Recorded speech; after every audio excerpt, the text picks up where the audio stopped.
Tahukah kalian, saat detik-detik wafatnya, Baginda Rasulullah Shallallahu Alaihi Wasallam, tak cuma penduduk Madinah yang gempar, para malaikat dan alam semesta juga berduka menyaksikan wafatnya Nabi yang juga suri teladan umat manusia.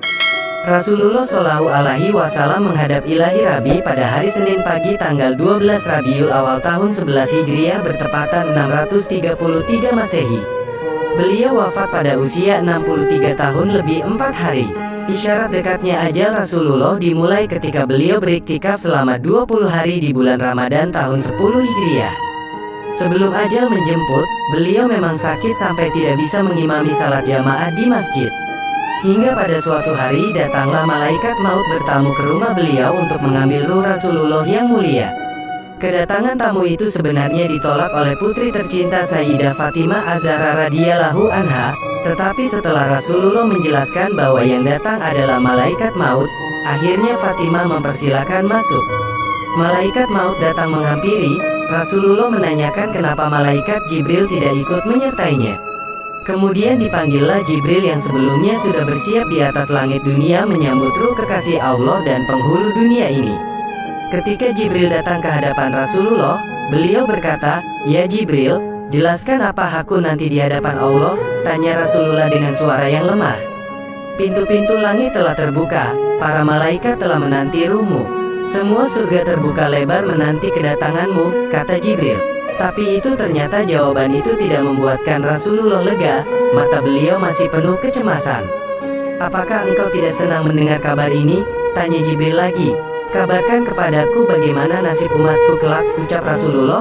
"Jangan khawatir, wahai Rasul Allah, aku pernah mendengar Allah berfirman kepadaku, kuharamkan surga bagi siapa saja, kecuali umat Muhammad telah berada di dalamnya," kata Jibril. Detik-detik semakin dekat, saatnya malaikat maut menjalankan tugasnya. Perlahan ruh Rasulullah ditarik, nampak seluruh tubuh Rasulullah bersimbah peluh, urat-urat lehernya menegang. "Jibril, betapa sakit sakaratul maut ini," ucap beliau. Perlahan Rasulullah Shallallahu Alaihi Wasallam mengadu. Putri tercinta Fatimah pun hanya bisa terpejam, sementara Sayyidina Ali radhiyallahu anhu yang di sampingnya menunduk semakin dalam dan Jibril memalingkan wajahnya. "Jika engkau melihatku, hingga kau palingkan wajahmu Jibril," ujar Rasulullah pada malaikat pengantar wahyu itu. "Siapakah yang sanggup melihat kekasih Allah direnggut ajal," kata Jibril. Sesaat kemudian terdengar Rasulullah mengadu karena sakit yang tidak tertahankan lagi. "Ya Rab, dahsyat niat maut ini, timpakan saja semua siksa maut ini kepadaku, jangan pada umatku," ucap Nabi. Badan Rasulullah mulai dingin, kaki dan dadanya sudah tidak bergerak lagi. Bibir beliau bergetar seakan hendak membisikkan sesuatu. Ali mendekatkan telinganya.